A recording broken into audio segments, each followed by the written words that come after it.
KPM.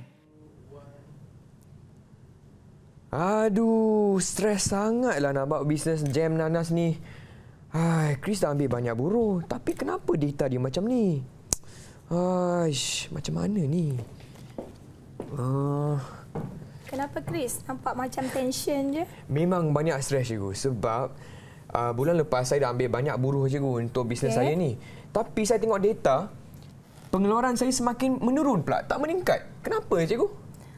Okey Chris, sebagai usahawan, bila kita nak mengeluarkan sesuatu barang menggunakan buruh, kita kena tahu pada tahap mana buruh patut kita ambil dan pada tahap mana kita patut berhenti mengambil buruh berdasarkan kepada jumlah keluaran yang kita peroleh. Oh, faham. Macam tu ke cikgu? Saya ingat semakin banyak buruh, semakin banyak pengeluaran dia. Tidak. Oh, tidak. Okey. Jadi macam mana kita nak tentukan jumlah buruh yang saya nak ambil, cikgu?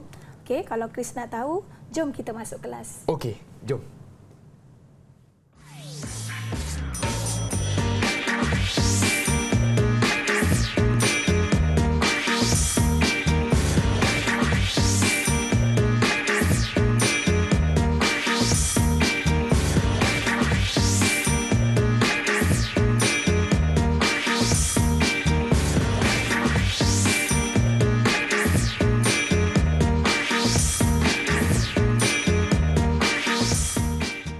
Salam sejahtera, apa khabar semua? Kembali lagi ke slot menengah atas bersama saya Chris MJ selaku pengacara anda. Dan hari ini murid-murid, kita akan belajar mata pelajaran ekonomi bersama dengan siapa? Cikgu Zainab. Apa khabar cikgu? Khabar baik Chris. Okey, terima kasih cikgu kerana sudi meluangkan masa dengan kami hari ini. Tapi sebelum kita teruskan, saya ingin ucapkan selamat datang juga kepada Cikgu Saundra Devi selaku jurubahasa isyarat kita untuk episod kali ini. Hai cikgu, terima kasih. Okey, baiklah cikgu. Untuk topik kita hari ini, apa yang kita nak belajar cikgu? Ekonomi. Ya, kita akan belajar tajuk pengeluaran. Pengeluaran. Okey, sebelum tu saya nak tanya kawan-kawan saya di rumah. Semua dah sedia tak untuk kelas hari ini? Kalau dah sedia, boleh tunjuk thumbs up. Okey dah, ramai. Dah sedia dah tu. Okey, baiklah cikgu. Apa kata kita teruskan dengan sesi kita untuk episod kali ini. Silakan cikgu. Baik Chris, bila kita bercakap tentang tajuk pengeluaran, pertama kali kita kena belajar apa tu firma. Apa tu firma cikgu? Sebab biasanya pengeluaran kita kena kaitkan dengan firma. Faham? Ya? Firma ialah unit ekonomi yang produktif sama ada satu organisasi ataupun unit pengeluaran yang menggabungkan faktor-faktor pengeluaran bagi menghasilkan barang dan perkhidmatan. Okey, unit ekonomi. Okey, sekejap Chris nak catatkan nota dulu. Okey, unit ekonomi yang produktif sama ada organisasi atau unit pengeluaran. Okey, faham. Ya. Okey, Chris, cikgu teruskan lagi ya. Silakan cikgu. Kita belajar sikit tentang konsep firma. Boleh. Jadi firma ni peranannya adalah untuk menggunakan faktor-faktor pengeluaran bagi menghasilkan barang dan perkhidmatan. Jadi dalam ekonomi kita ada dua jenis firma. Satu firma swasta dan satu lagi firma awam. Jadi awam dan swasta tu berbezalah dari segi objektif dia. Kalau firma swasta, objektif utamanya lebih kepada untuk memaksimumkan keuntungan dan memaksimumkan jualan.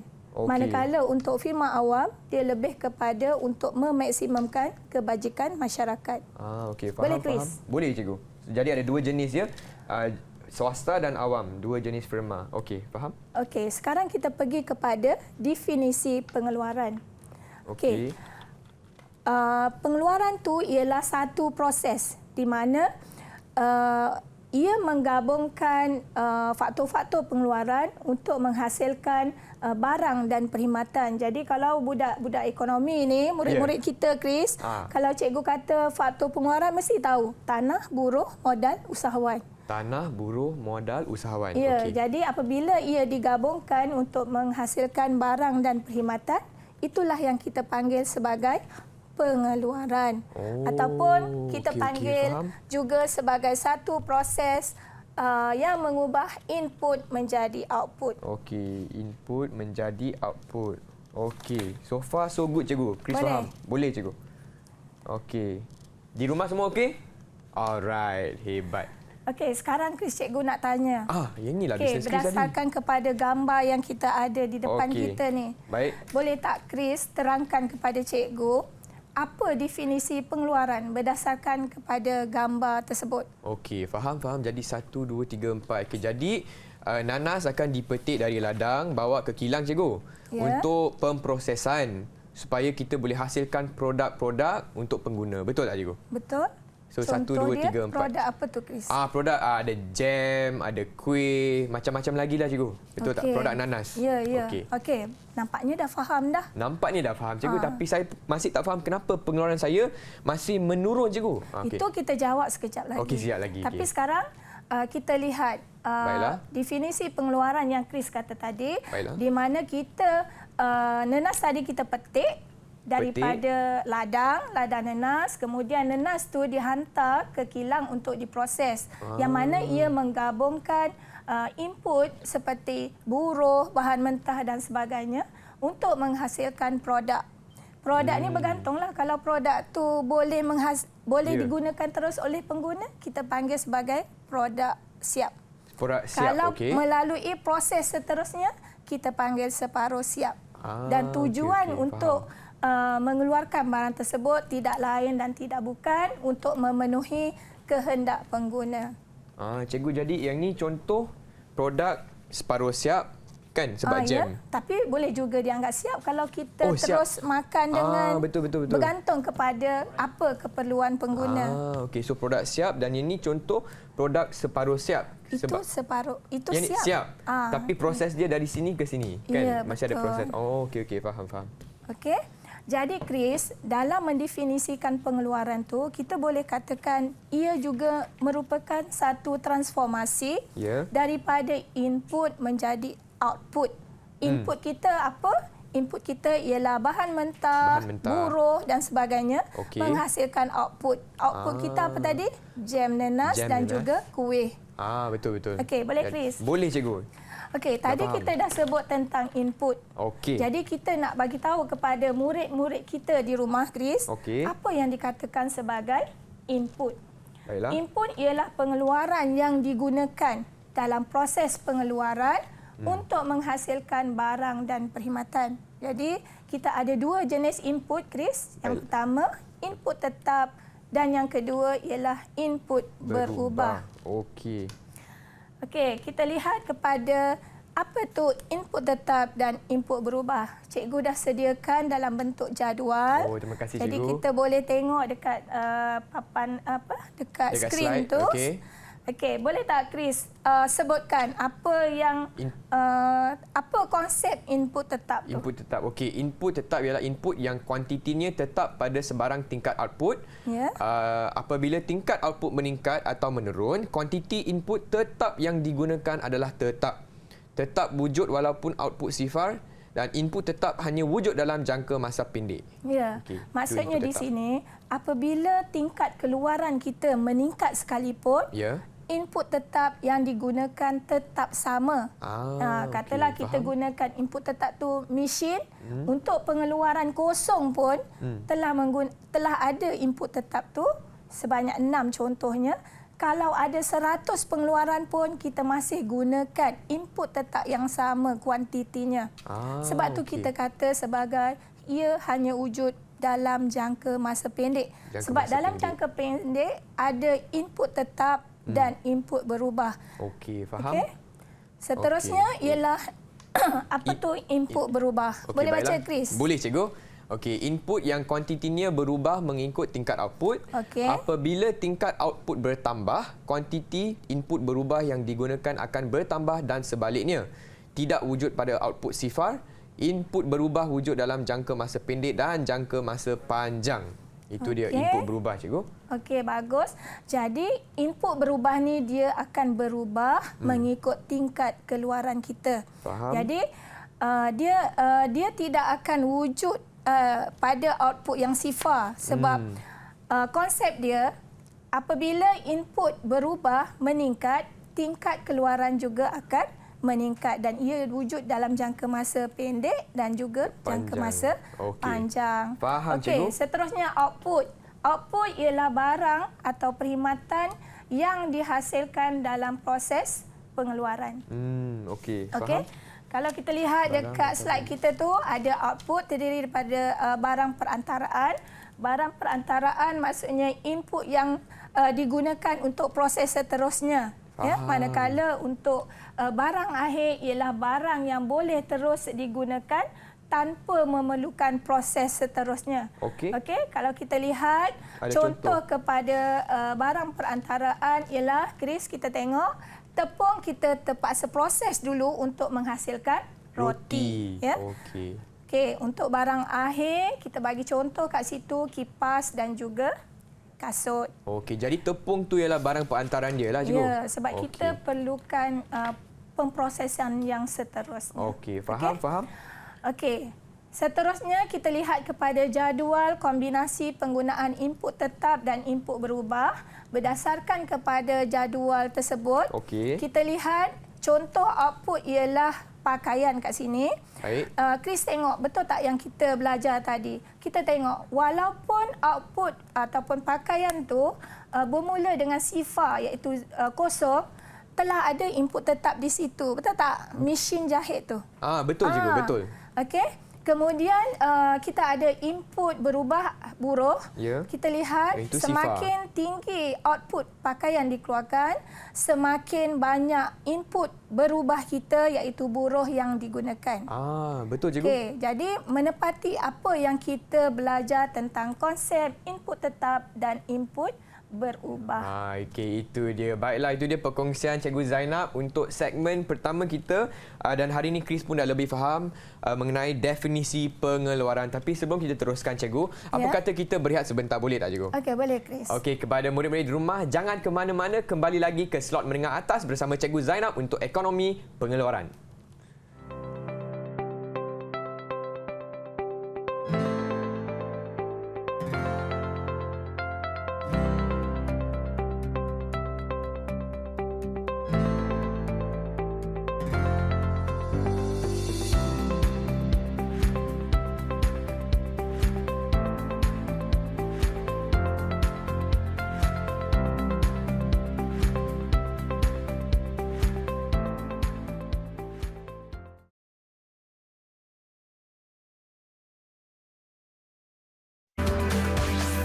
Didik TV KPM. Apa khabar semua? Saya Chris MJ, temankan anda di slot menengah atas untuk mata pelajaran kita hari ini iaitu Ekonomi Tingkatan 4 dengan topik kita iaitu pengeluaran. Dan hari ini kita bersama dengan Cikgu Zainab dan juga Cikgu Saundra Devi selaku jurubahasa isyarat kita. Baiklah Cikgu, untuk segmen seterusnya apakah fokus kita, Cikgu? Silakan. Okey, untuk segmen seterusnya, Chris, kita akan belajar tentang jangka masa pengeluaran. Okey. Okey, boleh ambil nota sikit? Okey, ambil nota sikit. Murid-murid semua dah ready Dah sedia? Okey. Okey. Jangka masa pengeluaran dalam ekonomi ni, Chris, kita bukan melihat pada tahun-tahun tertentu. Faham. Tapi kita berdasarkan kepada bagaimana keupayaan firma itu boleh mengubah kuantiti input tetap dia. Okey. Okey, baiklah. Dari segi itulah. Jadi, jangka masa pengeluaran dalam ekonomi kita bahagikan kepada dua. Satu, jangka masa pendek dan jangka masa panjang. Okey. Kita lihat dalam slide kita tu. Okey. Okey. Chris nak baca yang mana satu? Okey, Chris boleh baca jangka masa pendek dulu, Cikgu? Okey, boleh. Okey. Merujuk kepada suatu tempoh apabila wujud sekurang-kurangnya satu input tetap dalam proses pengeluaran. Terdapat input tetap dan input berubah dan akhir sekali perubahan output disebabkan oleh perubahan dalam input berubah. Itu dia jangka masa pendek, Cikgu. Okey, bagus. Jadi, kenapa cikgu suka bagi maklumat dalam bentuk jadual? Sebab cikgu nak bila ada soalan tentang perbezaan jangka pendek dan jangka panjang, murid-murid di rumah senang membuat perbezaan. Betul? Ya? Senang nak faham, Cikgu? Ya, betul. Okey, seterusnya kita lihat jangka masa panjang. Baiklah. Jangka masa panjang merujuk kepada suatu tempoh apabila semua input yang digunakan dalam proses pengeluaran adalah input berubah.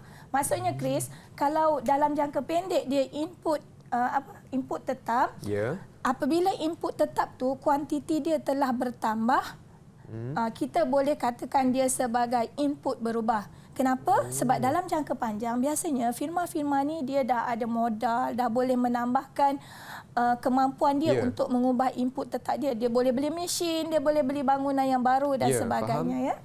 Okey, sebab tu dalam jangka masa panjang semua input adalah input berubah. Jadi perubahan dalam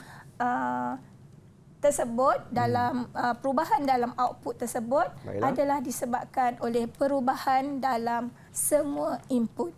Okey. Maksudnya bukan semata-mata input tetap. Okey. Jadi input berubah pun diambil kira lah. Input berubah dan juga input tetap. Okey, faham? Okey, sekarang kita pergi kepada fungsi pengeluaran jangka pendek. Okey. Okey, sebelum tu kita lihat dulu jadual ni, Chris. Jadual apa ni, kita tengok ini ialah jadual fungsi pengeluaran jangka pendek. Okey, sebelum cikgu terangkan tu tadi. Okey, berdasarkan kepada jadual pengeluaran jangka pendek ni, boleh tak Chris kenal pasti kenapa kita panggil dia sebagai jangka pendek berdasarkan kepada jangka masa yang kita belajar tadi? Okey, tadi ada dua jenis kan, jangka masa pendek dan jangka masa panjang. Okey, sebab cikgu, sebab yang ni kita ada satu input tetap, yang tanah tu cikgu, betul tak? Betul. Sebab dalam jangka pendek, dia mesti sekurang-kurangnya ada satu input tetap dan digabungkan dengan input berubah. Okey. Sebelum tu kita pergi kepada fungsi pengeluaran jangka pendek. Apabila kita belajar tentang fungsi pengeluaran jangka pendek, sebenarnya kita nak melihat hubungan antara input tetap dan input berubah dengan output. Jadi dalam jangka masa pendek, input tetap dan input berubah akan menghasilkan output yang paling maksimum. Tapi dalam jangka pendek macam Chris cakap tadi, input tetap tak boleh diubah. Yang menyebabkan perubahan ataupun peningkatan dalam output adalah disebabkan oleh perubahan ataupun peningkatan dalam input berubah. Okey, faham? Okey. Sebelum kita belajar yang seterusnya, cikgu nak terangkan dulu beberapa konsep yang ada dalam jadual fungsi pengeluaran jangka pendek. Baiklah, cikgu. Kalau Chris tengok dekat slide kita ada jumlah keluaran. Boleh Chris baca? Boleh, cikgu. Okey, jumlah keluaran ialah jumlah output yang dapat dikeluarkan oleh sejumlah input berubah apabila digabungkan dengan input tetap. Ya. Dalam jangka pendek, ia menghubungkan antara output dengan input tetap dan input berubah. Okey, seterusnya Chris. Okey, keluaran purata pula ialah jumlah kuantiti pengeluaran yang dapat dihasilkan oleh seunit input berubah. So kalau kita nampak rumus dia, keluaran purata sama dengan jumlah keluaran bahagi dengan input berubah. Ya, maksudnya secara ringkasnya, kita nak tahu untuk seorang buruh dia boleh menghasilkan berapa keluaran. Macam tu keluaran purata dia. Faham? Okey. Okey, seterusnya kita lihat kepada jadual pengeluaran jangka pendek tadi. Baik. Okey, dekat situ ada beberapa pengiraan yang kita kena tahu. Yang pertamanya ialah mengira keluaran purata. Cuba Chris tengok. Macam mana kita nak dapat 5 tu, Chris?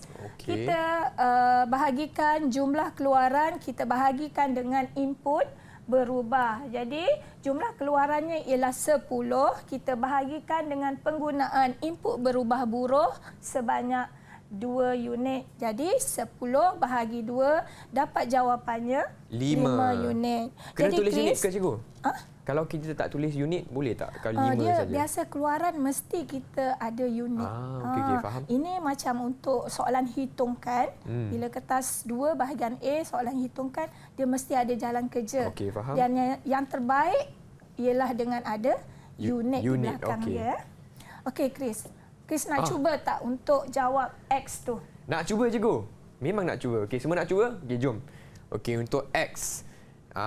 Sepatutnya kita kena ambil jumlah keluaran iaitu 40 bahagi dengan 5.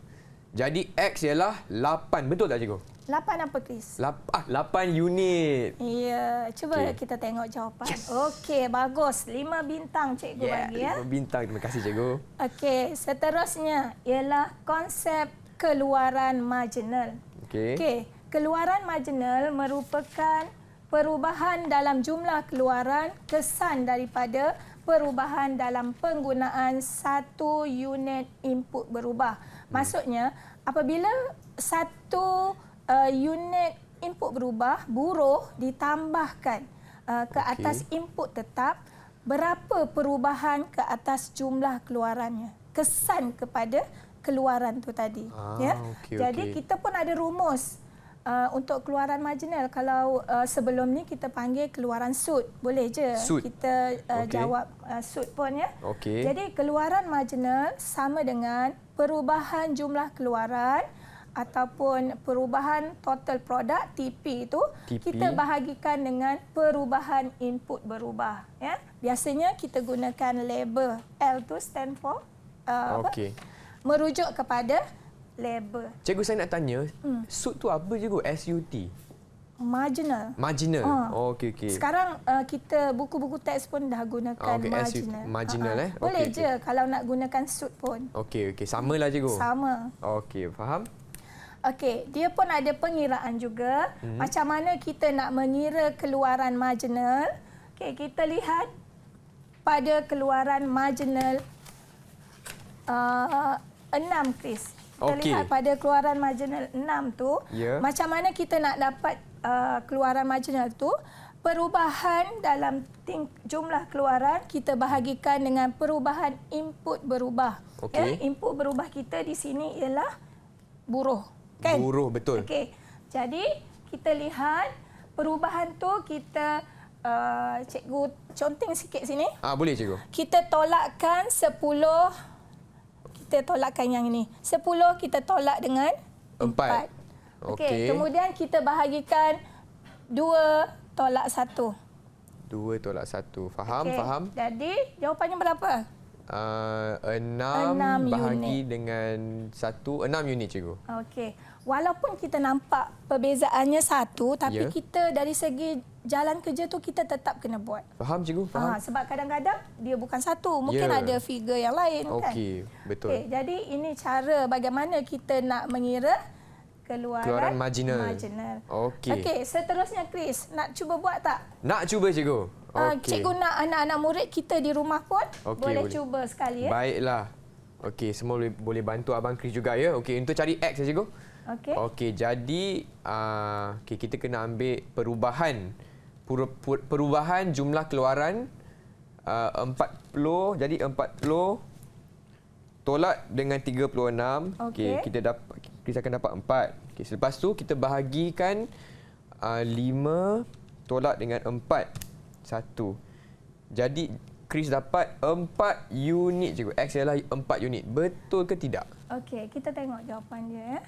Okey, memang cemerlang. Yes, memang cemerlang. Nampaknya Chris pun dah faham lah ya. Ya, faham cikgu. Okey, senang je kan? Siapa kata ekonomi susah? Siapa kata ekonomi susah? Saya pun dah tahu.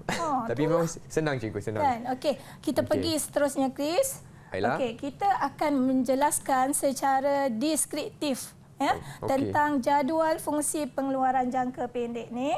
Kalau kita lihat kat sini, memang macam Chris bagi tahu tadi, kenapa kita panggil jangka pendek sebab ada satu input tetap. Yes, bagus. Okey. Jadi sekarang kita akan membuat hubungan antara input berubah iaitu buruh dengan jumlah keluaran purata dan keluaran marginal. Baik, kalau kita lihat di dalam jadual tu, hubungan antara input berubah kita iaitu buruh, apabila buruh ditambah daripada 0 hingga kepada 7, kita lihat jumlah keluaran kita semakin meningkat sehingga mencapai maksimum. Betul tak Chris? Betul cikgu. Maksimum dia 9 betul? Jumlah keluaran, kita lihat jumlah keluaran. Jumlah keluaran. Maksimum dia 42 cikgu? Ya. Tetapi Chris, apabila kita tambah kepada 8 dan 9, apa berlaku Chris? Boleh nampak jumlah keluaran semakin menurun cikgu? Ya. Ya, maksudnya selepas buruh yang ke-7, apabila kita tambah lagi buruh, jumlah keluaran akan berkurang. Sama tak dengan situasi yang Sama, sedang cikgu. Chris hadapi? Betul. Jadi Okey. yang inilah saya kena tumpukan perhatian ni. Ya, yang ini Okey. Chris kena tumpukan perhatian. Macam mana kita Faham. nak menyelesaikan masalah Chris tadi? Okey, sekarang cikgu nak minta Chris Ya. buat hubungan antara input berubah Okey, dengan keluaran. keluaran purata. Okey, baiklah. Kalau kita tengok di sini, input berubah meningkat. Semakin input berubah meningkat, keluaran purata meningkat sehingga mencapai maksimum Okey, pada bagus. buruh keempat. Iaitu 9, betul tak cikgu? 9 betul. Okey, dan kita boleh nampak apabila buruh ditambah lagi, keluaran purata semakin menurun cikgu. Okey, betul Itu dia hubungan dia. Okey, bagus. Chris pun dah Betul, faham lah. Dah boleh Okey. membuat hubungan antara input berubah dengan keluaran purata. Okey, cikgu teruskan lagi dengan hubungan antara input berubah buruh Okey. dengan keluaran marginal. Faham? Okey, apabila input berubah ditambah, Ya. okey, kita lihat keluaran marginal akan meningkat dan mencapai maksimum pada buruh yang keempat sebanyak 12 unit. Okey. Kemudian selepas buruh yang keempat, apabila ditambah lagi, keluaran marginal kita akan berkurang sehingga mencapai sifar pada buruh yang ke-7. Dan akhirnya apabila input berubah ditambah lagi, selepas buruh yang ke-7, keluaran marginal kita semakin menurun sehingga mencapai negatif. Cikgu ada soalan cikgu. Okey. Bukan maksimum dia di buruh ketiga ke? Yang 14 tu? Oh, Betul nampak tak? Okey. Ini yang Cikgu tadi murid testing ni kan? yang cikgu nak lihat. Okey, so sentiasa peka kan? betul cikgu. Jadi Okey. ketiga kan, buruh ketiga tu. Jadi keluaran marginal maksimum pada buruh yang Ketiga. Jadi Okey, selepas baik. buruh ketiga, apabila kita tambah, dia menjadi semakin menurun. Okey, tak? faham. Betul Okey, cikgu. Kita balik kepada persoalan masalah Chris tadi. Ya. Okey, macam mana Chris nak menentukan pada tahap mana Chris patut berhenti mengambil buruh? Maaf, kita tengok pada keluaran yang paling maksimum. Berapa, Chris? Keluaran paling maksimum 42 cikgu. Ya, 42. Jadi 6 buruh. 6 atau 7, betul tak? Betul. Jadi 6 dan 7. antara 6 dengan 7, Ya. pada buruh mana kita patut berhenti mengambil buruh, kita lihat pada keluaran marginal yang sifar. Okey, faham. Jadi buruh ke-7 lah cikgu. Kita Ya. berhenti di sana. Pada buruh okey, ke-7 tu, biasanya firma patut berhenti Ya, mengambil dah buruh. tahap optimal lah cikgu. Itu dah paling tahap optimum buruh boleh memberi sumbangan dalam Ya. proses Okey. pengeluaran. Okey, cikgu. Jadi dah selesai. Dah selesai cikgu. Saya pun dah tak stres sangat dah. Terima kasih cikgu atas perkongsian cikgu hari ini. Tapi sebelum kita teruskan, kita akan berehat sebentar. Boleh tak cikgu? Boleh. Okey, kepada murid-murid di rumah, jangan ke mana-mana. Kembali lagi ke slot menengah atas bersama cikgu Zainab untuk ekonomi tingkatan 4 pengeluaran.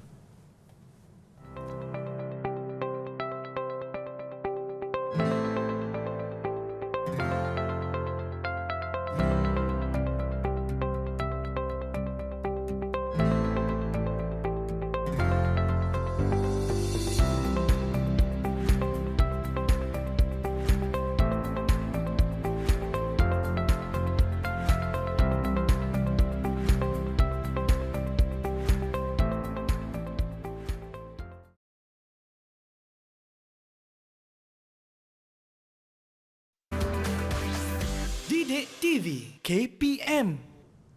Murid-murid masuk ke kelas. Kembali lagi ke slot menengah atas bersama saya Chris MJ selaku pengacara anda. Dan hari ini kita akan fokus pada mata pelajaran ekonomi tingkatan 4 pengeluaran. Jadi kepada sesiapa yang hendak menjadi usahawan yang cemerlang, yang inilah kita perlu tumpukan perhatian. Baiklah Cikgu Zainab, untuk segmen seterusnya Cikgu, apakah fokus kita? Silakan. Okey. Kita dah belajar tadi, Chris. Ya. Jadi cikgu nak uji. Okey. Kita ada sedikit ujian, ya. Jadi kita lihat kepada soalan contoh ni. Okey. Okey. Soalan ni biasa keluar Chris dalam SPM. Dia memang sangat popular lah kalau untuk tajuk pengeluaran ni. Yang ni kertas 1, kertas 2? Ini biasanya ada, boleh jadi kertas 1 pun, boleh jadi kertas 2. Tapi untuk yang sekarang ni kita akan fokus kepada kertas 2. Okey, kita lihat kepada soalan dia, Chris. Jadual di bawah berkaitan dengan fungsi pengeluaran jangka pendek. Sekali lagi cikgu tanya Chris, kenapa kita panggil jangka pendek? Sebab ada satu input tetap, cikgu. Ya, bagus. Okey, kita lihat kepada soalan tu, dia dah sediakan jadual, ada input tetap, ada input berubah, ada keluaran, jumlah keluaran, keluaran purata dan keluaran marginal. Okey, jadi soalan 1. Hitungkan nilai P dan Q 4 markah. Biasa kalau dalam kertas 2 bahagian A, kalau ada perkataan hitungkan, cikgu biasa ajar anak-anak murid kita kena gariskan lah. Sebab hitungkan tu biasanya ada markah untuk jalan kerja. Oh, okey, faham. Jadi soalan ni ada 2 markah, cikgu? Ada 4 markah. 4 markah. Okey, 4 markah. Okey, maksudnya 2 markah untuk nilai P dan 2 markah untuk Q. Chris nak buat yang mana satu? Okey, Chris nak buat nilai P lah, cikgu. Boleh? Okey, boleh. Okey, keluaran purata sama dengan jumlah keluaran bahagi dengan input berubah. Okey. Jadi, kalau kita nampak di sini, jumlah keluaran dia 480. Lepas tu bahagi dengan input berubah, iaitu 4. Jadi, P ialah 120 unit. Okey. Betul tak, cikgu? Okey, memang cemerlang lah. Yes! Ya? Okey. Jadi, cikgu bagi 1 markah untuk jalan kerja. Okey, 1 markah. Dan 1 markah lagi untuk nilai. Jawapan nilai dia. Oh, okey, okey. Chris faham. jawab apa tadi? 120 unit. Ya, bagus. 120 unit. Ya, jadi ada jalan kerja, ada jawapan akhir. Jadi, dapat 2 markah. Okey, nak buat lagi ke yang Q tu? Nak buat, cikgu. Nak dapat lebih markah. Okey. Cuba buat. Okey, untuk nilai Q pula, keluaran marginal sama dengan perubahan jumlah keluaran bahagi dengan perubahan input berubah. Okey, jadi kita kena ambil ni 330 tolak dengan 180 bahagi dengan 3 tolak dengan 2. Jadi jawapan Chris dapat ni 330 tolak 180 bahagi dengan 1. Jawapan dia adalah 150 unit, cikgu. Memang terbaik, Chris, ya. Okey, memang cemerlang. Okey, kita tengok jawapan dia. Betul tak dua-dua? Nilai P. Okey, nilai P betul tadi 120 unit. Kemudian kita ada nilai Q 150 unit. Okay, yes. Bagus. Terima kasih, cikgu. Okey, dah 4 markah. Okey, 4 markah ya. Okey, sekarang kita lihat kepada soalan yang kedua. Okey. Soalan ni Chris rasa senang ke susah? Nampak macam susah lah, cikgu. Ya, ada 3 subtopik kat sana, 3 soalan sana. Buruh 0 sampai 3, buruh 3 sampai 4. Okey ya. Kalau kita dia sebenarnya soalan macam ni dia ada 2 cara. 2 cara, okey. Dia ada 2 bentuk biasa soalan akan ditanya. Okey, macam soalan yang ada dalam slide ni, dia dah ada julat buruh tu. Maksudnya dia dah bagi siap-siap berapa julat buruh tu. Buruh 0 hingga 3. Kadang-kadang dalam exam tak diberi. Oh, faham. Jadi lebih kita susah sikit. Bila kita jawab, kita kena tengok pada kehendak soalan. Okey, cikgu. Tapi jangan susah hati. Okey, kita lihat soalan dia. Baik, jelaskan hubungan antara buruh dengan keluaran purata dan keluaran marginal. Jadi kita gariskan hubungan antara buruh, kemudian keluaran purata dan keluaran marginal. Okey, sebab dekat sini pun ada jumlah keluaran. Jadi kita tak nak buat hubungan tu. Dalam soalan dia tak nak minta jumlah keluaran. Faham? Jadi seterusnya kita pergi kepada soalan A. Buruh 0 hingga 3. Okey, apa kita buat, Chris? Biasa cikgu ajar anak-anak murid, apabila dapat soalan macam ni, kita buat kaedah yang paling senang sekali. Okey. Kita gariskan. Gariskan daripada julat buruh 0 hingga 3, kita gariskan di bawah 3 tu. Okey, kemudian kita tandakan. Okey. Kita lihat keluaran purata. Chris tengok meningkat ke menurun? Dia semakin meningkat, cikgu. Okey, jadi kita buat anak panah meningkat. Oh, okey, faham. Kemudian kita lihat pada keluaran marginal dia meningkat ke menurun? Semakin meningkat, cikgu. Semakin meningkat. Kemudian satu lagi teknik ialah bila kita belajar tajuk keluaran, kebiasaan firma akan mencari keluaran yang paling maksimum. Jadi dalam julat tu, rasa-rasa Chris ada tak yang maksimum? Ada, cikgu. Untuk keluaran purata je. Untuk keluaran purata maksimum ke? Maksimum dia 110? Bukan. Oh, bukan. Okey, kita lihat kepada keluaran marginal dia. Oh, okey. Berapa maksimum? 150, cikgu. Okey, bagus. Sekarang kita bulatkan. Oh. Okey, bulatkan untuk 150. Jadi sekarang kita boleh jawab. Cikgu, tunjuk dulu macam mana kita nak menjawab untuk A. Okey. Kita menjawab keluaran purata meningkat, keluaran marginal meningkat, dapat 2 markah dah. Okey, kemudian kita sebut lagi keluaran marginal maksimum pada buruh ketiga. Oh, okey. Jadi kita dapat di situ 3 markah, maksimum 2 markah. Faham. Jadi lebih senanglah selepas kita dah label jadual tu, cikgu. Ya, kita dah buat macam ni. Senang nak nampak. Senang nak nampak dan tak akan membuat kesilapan. Okey, faham. Okey, sekarang kita pergi kepada B. B. Julat buruh dia ialah 3 hingga 4. Jadi kita gariskan. Gariskan. Okey. Kemudian 3 hingga 4. Garisan warna kuning tu. Okey, cuba Chris tengok apa berlaku pada keluaran purata. Keluaran purata meningkat, cikgu. Keluaran purata meningkat. 110 meningkat ke 120. Selepas tu untuk keluaran marginal pula dia menurun. Okey, keluaran marginal menurun. Kemudian kita lihat ada tak yang tanda maksimum kat situ untuk keluaran purata. Maksimum dalam range tersebut. Ada 120, cikgu. Okey, 120. Kita bulatkan. Okey, macam tu. Sekarang Chris dah boleh jawab. Okey, jadi keluaran purata meningkat. Okey. Keluaran marginal menurun. Okey. Dan keluaran purata maksimum pada buruh keempat. Betul ke, cikgu? Ya. Iaitu berapa? Iaitu 120. Okey, 120 unit. Ya, memang terbaiklah. Okey, jadi Chris pun dah fahamlah macam mana kita nak membuat hubungan antara buruh dengan keluaran purata dan keluaran marginal. Okey, sekarang kita cuba pada soalan C. Buruh 4 hingga 7. Jadi kita sekali lagi kita buat garisan tu. Okey, garisan pink garisan warna apa tu? Merah jambu. Merah jambu. Okey. Okey, apa berlaku pada keluaran purata? Okey, keluaran purata semakin menurun, cikgu. Okey, kita buat anak panah, keluaran purata menurun. Lepas tu, tengok pada keluaran marginal. Okey, keluaran marginal pula semakin menurun juga. Okey, bagus. Kita buat anak panah menurun. Okey, sekarang kita boleh jawab. Okey, Chris nak jawab boleh? Boleh.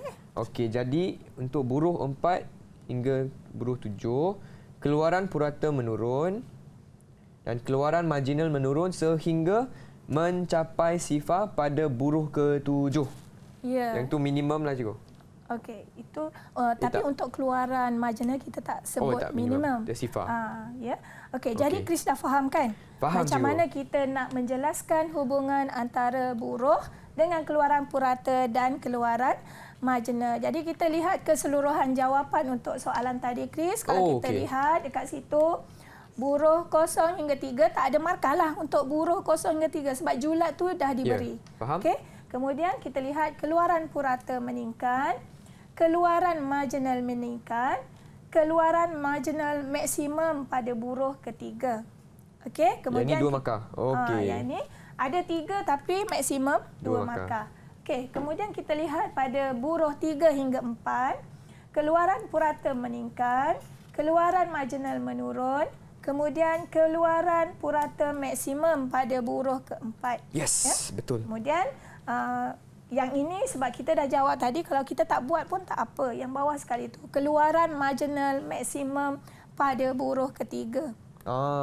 Okey, akhir sekali pada buruh 4 hingga 7, keluaran purata menurun.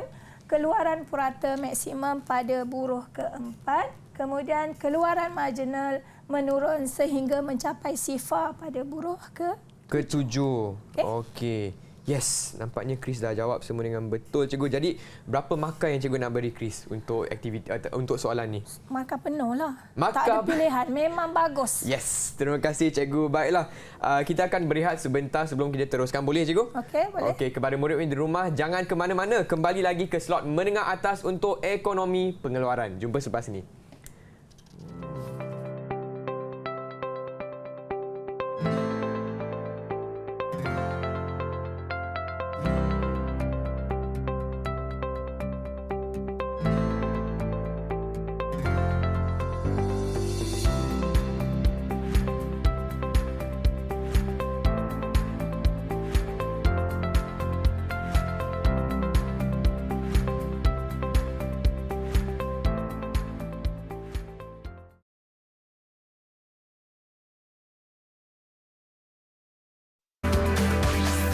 Didik TV KPM. Apa khabar semua? Anda sedang saksikan slot menengah atas untuk mata pelajaran ekonomi tingkatan 4 dengan topik kita pada hari ini iaitu pengeluaran. Dan hari ini Chris bersama dengan Cikgu Zainab dan juga Cikgu Saundra Devi selaku jurubahasa isyarat kita. Baiklah Cikgu Zainab, untuk segmen seterusnya, apakah yang kita nak buat Cikgu? Okey, untuk seterusnya kita akan belajar tentang kos pengeluaran. Okey, yang ini penting ni, kos. Okey, kos tadi kita dah belajar pasal input. Tapi bila kita jadikan dia dalam bentuk ringgit Malaysia, dia akan menjadi kos lah sebab yang input tadi dalam unit. Faham? Jadi kos dalam RM. Jadi kos pengeluaran ialah segala perbelanjaan terhadap input yang digunakan dalam proses pengeluaran. Di mana sama je macam yang kita belajar input tadi. Dalam jangka pendek ada input tetap dan input berubah. Jadi dalam kos pengeluaran kita ada kos tetap dan kos berubah. Okey. Okey. Jadi ini ialah jadual kos pengeluaran jangka pendek sebuah firma. Masih dalam jangka pendek. Kerana apa, Chris? Kerana ada kos tetap. Betul tak? Ya, betul. Sebab ada kos tetap sekurang-kurangnya satu. Ya. Jadi sama ya. Kita ada kos tetap, kos berubah, jumlah kos, kos purata dan kos marginal. Tapi sebelum tu kita akan belajar dulu konsep-konsep kos tersebut. Okey, Chris, kita lihat dalam slide kita. Okey, cuba Chris baca. Okey, boleh cikgu? Kos tetap. Kos tetap ialah bayaran yang dilakukan oleh firma terhadap penggunaan input-input tetap dalam proses pengeluaran. Sebagai contoh, bayaran sewa bangunan. Dan kos tetap hanya wujud dalam jangka masa pendek dan wujud walaupun output sifar. Secara rumusnya, kos tetap sama dengan harga input tetap darab dengan kuantiti input tetap. Ya, kalau dalam input tetap, kita ada bangunan, kita ada tanah.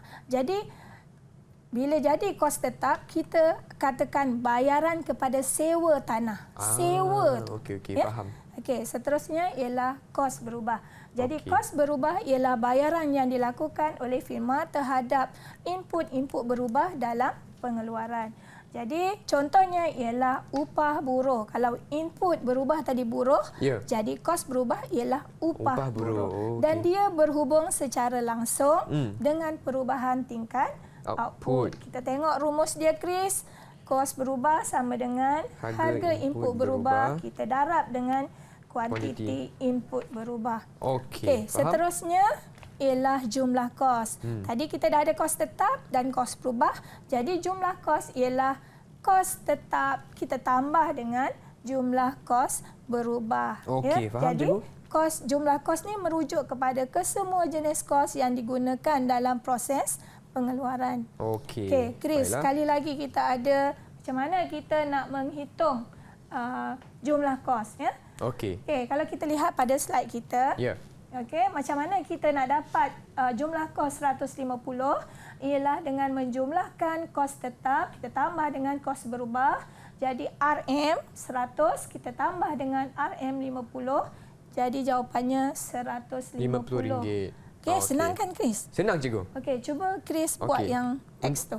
Untuk X Okey, kalau untuk X kos tetap ialah RM100 campur dengan kos berubah RM160. Jadi X ialah RM260. Okey, kita lihat jawapannya. Ya, memang terbaiklah Chris. Terima kasih cikgu. Okey. Okey. Okey, seterusnya Chris, kita lihat kepada kos purata. Baiklah. Kos purata merujuk kepada kos seunit output. Kos untuk seunit output. Jadi okey. rumus dia, jumlah kos kita bahagikan dengan jumlah output. Kita lihat hitungan ringkas ni, macam Baiklah. mana kita nak dapat kos purata. Okey, Ya, so jumlah kos bahagi dengan jumlah output. Jadi kita dapat, macam mana kita dapat RM65 tu? 260 bahagi dengan 4. Ya. Okey. Jadi dapat jawapannya RM65. Okey, Chris nak buat soalan Nak X buat tu? cikgu, nak buat. Okey. So jumlah kos bahagi dengan jumlah output. Kita akan dapat 295 bahagi dengan 5. 295 divided by 5. Jawapan dia ialah RM59 cikgu. Okey, semak jawapan pada slide. Yes. Betul tak? Okey, betul Okey, ya. betul. Okey, dah faham nampaknya. Kita Faham. beralih kepada kos marginal. Okey. Jadi kos marginal ni sama tadi macam kita ada jumpa marginal tadi kan, keluaran marginal. Tapi yang ni lain sikit. Ya. Kos marginal merujuk kepada perubahan dalam jumlah kos kesan daripada perubahan dalam seunit output. Okey. Jadi dia punya rumus ialah perubahan dalam jumlah kos ataupun TC itu, Okey. total cost, bahagi dengan perubahan dalam jumlah output. Okey. Ya, ataupun kita boleh guna juga rumus perubahan dalam kos berubah, kita bahagi dengan perubahan dalam jumlah output. Okey, kita lihat pada slide ni. Okey. Okey, macam mana kita dapat kos marginal 45, sama macam tadi. Kita bahagikan dengan perubahan TC, jumlah kos. Yang bawah ni kita tolak yang atas ni, 195, kita tolak dengan 150. Okey, kemudian kita bahagikan dengan perubahan jumlah output. Okey. 2 kita tolak dengan 1. 1. Okey, dapat jawapannya RM45. Okey, faham? Okey, Chris nak cuba X. Nak cuba cikgu? Okey. Untuk X, perubahan jumlah kos ialah 260 tolak dengan 230 bahagi dengan perubahan jumlah output iaitu 4 tolak 3 jadi 1. Jawapan dia ialah RM30 cikgu. RM30. Betul tak cikgu? Allah. Memang bagus. Bagus. Yes. Terbaik ya. Terima kasih cikgu. Okey, sekarang Chris, kita dah tahu macam mana kita nak mengira jumlah kos, macam mana kita nak mengira kos purata, macam mana kita nak mengira kos marginal.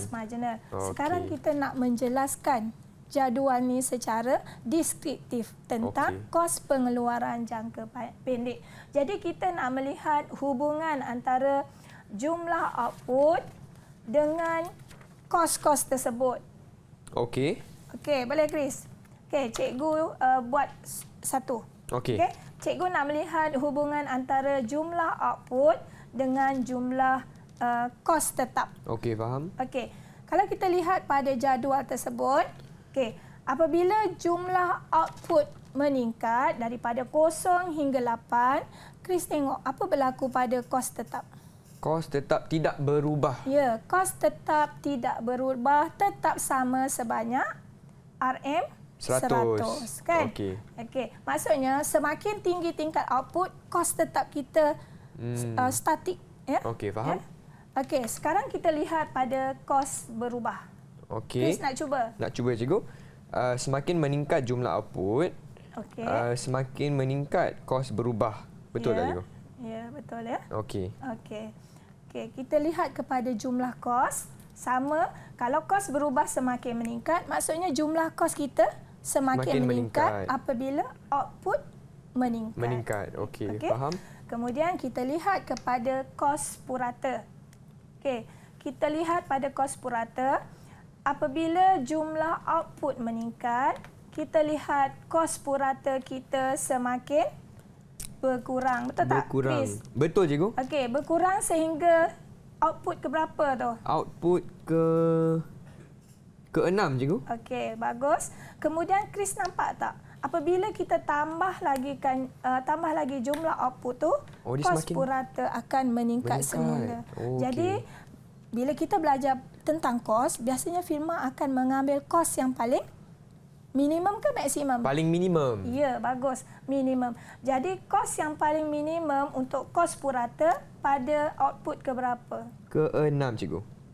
Output? Output ke 6. Ya, sebanyak 57 poin perpuluhan 5. Oh, Okey, kita lihat pada kos marginal. Baiklah. Okey, apabila jumlah output meningkat, kita lihat kos marginal juga semakin menurun sehingga output ke 4. ya. Kemudian dia meningkat semula selepas output ke 5. Jadi kita lihat kat situ yang minimum dia kat mana? Di output ke 4, cikgu.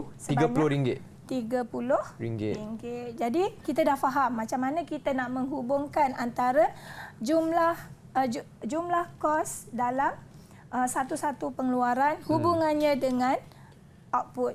Okey, sekarang Chris, kita dah tahu macam mana kita nak mengira keluaran purata tadi, keluaran marginal. Sekarang kita dah tahu mengira kos purata, kos marginal. Ya. Cikgu ada satu permainan nak main dengan Chris. Oh, yang ni? Yang ni. Kita nak main teka silang kata. Okey. Jadi, apa soalan dia, cikgu? Okey, kita lihat soalan pertama. Kena isi tempat kosong lah, cikgu. Okey, kena isi tempat kosong. Okey. Soalan 1, tempat kosong ialah suatu proses yang menggabungkan sumber ekonomi untuk menghasilkan barang dan perkhidmatan. Okey. Macam mana murid-murid? Boleh tolong Abang Chris tak? Jawapan yang pertama. Pengeluaran. Okey. Cikgu, betul tak? Pengeluaran. Pengeluaran. Okay. Cuba Cuba. Yang ni marker tau. Tak boleh nak padam nanti. P E N G E L U A R A N. Pengeluaran. Bagus. Okey, selesai satu soalan. Okey, soalan kedua. Unit ekonomi yang menggabungkan faktor pengeluaran bagi menghasilkan barangan. Okey, saya rasa yang kedua ni firma. So F I R M A. Bijak ya. Okay. Bijak ya. Okey. Terima kasih, cikgu. Bagus. Okey, so far so good. So far so good ya. Baiklah, seterusnya. Okey, yang ketiga, keluaran tempat kosong merujuk kepada jumlah kuantiti keluaran yang dapat dihasilkan oleh seunit input berubah. Keluaran apa tadi? 4, 5, 6. Keluaran purata ke, cikgu? P U R A T A. Okey, cemerlang. Okey. Kemudian soalan keberapa seterusnya? Soalan keempat, cikgu. Okey, keempat. Faktor pengeluaran yang digunakan dalam proses pengeluaran. Pengeluaran. Faktor pengeluaran yang digunakan. So, confirm output lah, cikgu. Bukan faktor pengeluaran. Start dengan huruf I. Okey, cikgu dah bagi tip dah. Okey.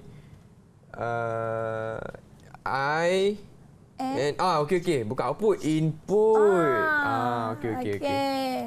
Okey.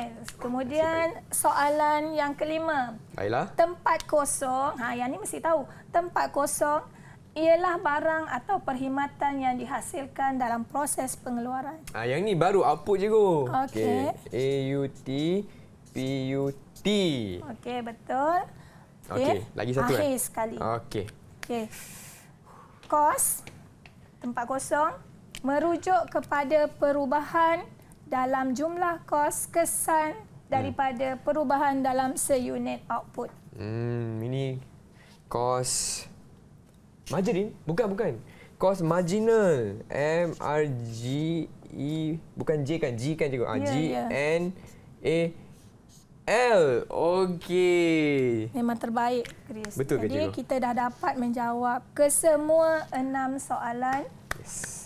Terima kasih Terkesilang semua. kata. Okey, terima kasih kawan-kawan kerana telah membantu Abang Chris jawablah soalan hari ini. Tapi cikgu, nampaknya kita telah pun tiba ke penghujung episod kali ini. Tapi sebelum tu cikgu, mungkin cikgu nak kongsikan rumusan tentang apa yang telah kita belajar hari ini, cikgu. Baik, Silakan. pada hari ini kita telah belajar tentang tajuk pengeluaran, di mana dalam tajuk pengeluaran tu kita telah belajar fungsi pengeluaran jangka pendek, Ya. yang mana sekurang-kurangnya mesti ada apa tadi? Satu input tetap. Ya, satu input tetap. Dan kemudian kita belajar tentang kos pengeluaran, di mana kita menghitung jumlah kos, kos purata dan juga kos marginal. Okey, baiklah cikgu. Dan bagaimanakah prestasi Chris untuk kelas hari ini, cikgu? Sangat cemerlang. Sangat cemerlang. Okey, terima kasih. Dan cikgu, bagaimanakah murid-murid di rumah nak dapatkan bahan tambahan untuk kelas kita hari ini, cikgu? Baik, murid-murid di rumah boleh mendapatkan bahan tambahan dalam portal Delima. Portal Delima. Baiklah, dengan itu saya nak ucapkan ribuan terima kasih kepada Cikgu Zainab untuk kelas hari ini dan juga terima kasih kepada Cikgu Saundra Devi selaku juru bahasa isyarat untuk episod kali ini. Sekian daripada saya, Chris MJ. Kita jumpa lagi hanya di slot menengah atas Didik TV KPM. Bye semua.